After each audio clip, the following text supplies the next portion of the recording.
Halo semua, salam sejahtera Malaysia. Selamat datang ke channel Fels Lifestyle.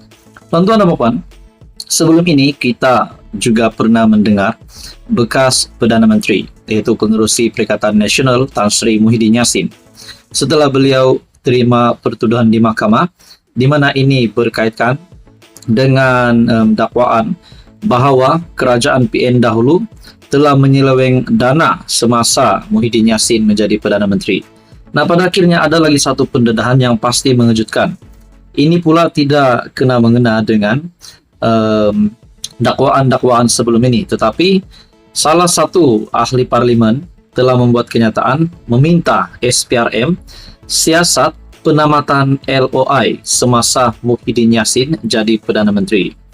Ahli parlimen Taiping Wong Kah Wo menggesa Suruhanjaya Pencegahan Rasuah Malaysia SPRM menjalankan siasatan berhubung pemberian konsesi kenderaan bernilai juta-juta ringgit semasa pentadbiran Muhyiddin Yassin. Isu itu kini terbabit dalam tuntutan di mahkamah oleh seorang ahli perniagaan berpengaruh Vincent Tan. Wong yang juga bekas pengerusi jawatan kuasa kira-kira wang negara berkata Tan membuat pendedahan yang dia menyaman kerajaan Malaysia berkaitan penamatan surat hasrat Letter of Intent atau LOI yang ditawarkan kepada syarikat JV Kumpulan Berjaya dan Kumpulan Naza. Katanya, penamatan LOI itu dibuat selepas Muhyiddin dilantik sebagai Perdana Menteri pada Mac 2020. Kata Wong, Tan memberitahu kontrak tersebut dianugerahkan kepada Spangko Sendirian Berhad walaupun harga yang ditawarkan syarikat itu lebih tinggi RM700 juta. Dakwaan Tan adalah amat serius. Apa yang didakwa jelas menunjukkan ketidakpatuhan dalam proses tender oleh kerajaan pada 2020 di bawah pimpinan Muhyiddin. SPRM perlu melaksanakan siasatan terhadap perkara ini dengan segera, katanya dalam kenyataan. Semalam, melalui sidang media, Tan berkata Berjaya Group dalam konsortium dengan Naza Group dipilih untuk menguruskan konsesi pembekalan kenderaan kepada kerajaan. Bagaimanapun, dakwa Tan, kontrak tersebut ditamatkan 3 bulan selepas Muhyiddin menjadi Perdana Menteri. Media melaporkan kontrak berkenaan membabitkan pembekalan kira-kira 12.500 kenderaan dengan kos dianggarkan RM300 juta setahun bermula pada selepas tahun kelima. Menurut Tan, konsortium Naza Berjaya itu memenangi kontrak kerajaan dengan tawaran terendah dan diberi LOI oleh Kementerian Kewangan. Menurut Wong, antara aspek penting yang perlu disiasat oleh SPRM ialah alasan mengapa LOI yang dikeluarkan lebih awal kemudian dibatalkan kerakaan. Apakah keputusan jawatan kuasa tender pada ketika itu?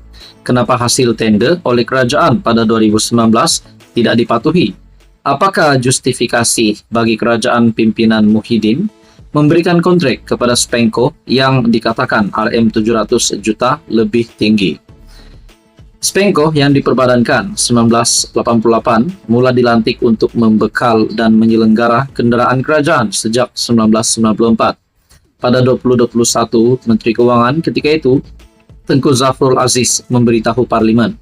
Sejak dilantik Spangko, mewujudkan 64 bengkel penyelenggaraan kereta milik Bumi Putra bagi menyokong dasar kerajaan. Nah, pada akhirnya ahli Parlimen meminta SPRM untuk siasat penamatan LOI semasa Muhyiddin jadi Perdana Menteri. Adakah dengan ini, sekali lagi SPRM berkemungkinan untuk menyiasat Tan Sri Muhyiddin Yassin? Nah, akhirnya dalam artikel Malaysia Kini, MP minta SPRM siasat penamatan LOI semasa Muhyiddin jadi Perdana Menteri. Halo semua, salam sejahtera Malaysia. Selamat datang ke channel Fels Lifestyle. Info padu, info hangat disediakan di dalam channel ini. Tuan-tuan dan puan-puan yang amat dihormati sekalian, setelah Malaysia dikejutkan di mana pada awal subuh 18 Julai, Menteri Besar Sementara Kedah, yaitu Muhammad Sanusi, yang ditahan untuk beliau berhadapan di mahkamah dengan pertuduhan di bawah akta hasutan, dan pada akhirnya sekali lagi Menteri Besar Kedah didakwa satu lagi tuduhan menghasut penubuhan kerajaan perpaduan. Nah, saudara-saudara, terdapat banyak ulasan, terdapat banyak pandangan setelah Menteri Besar Kedah Muhammad Sanusi yang menerima pertuduhan di mahkamah. Terdapat banyak spekulasi yang dibuat, adakah beliau bakal tidak dapat bertanding di dalam pilihan raya negeri akan datang. Nah, pada akhirnya dalam satu ulasan dari sebuah artikel syahbudin.com, pengundi kini wajib tolak Sanusi dan parti yang diwakilinya. Setelah berhari-hari coba mempertahankan keceluparan dan kebiadabannya terhadap raja-raja, Menteri Besar Kedah Sanusi akhirnya bertemu buku dengan luas apabila didakwa di mahkamah atas dua pertuduhan di bawah akta hasutan. Oke, baik saudara-saudara, tuan-tuan dan puan-puan, sebelum saya meneruskan isu hangat ini, saya meminta jasa baik Anda untuk bantu channel ini dengan menekan butang like, share, dan subscribe. Di dalam sebuah ulasan dari syahbudin.com, tuduhan pertama kerana menghasut berhubung perlantikan Menteri Besar Selangor oleh Sultan Selangor, dan tuduhan menghasut kedua berikutan tindakannya mempertikaikan penubuhan kerajaan perpaduan selepas PRU 15 lalu yang dititahkan oleh Yang di-Pertuan Agong.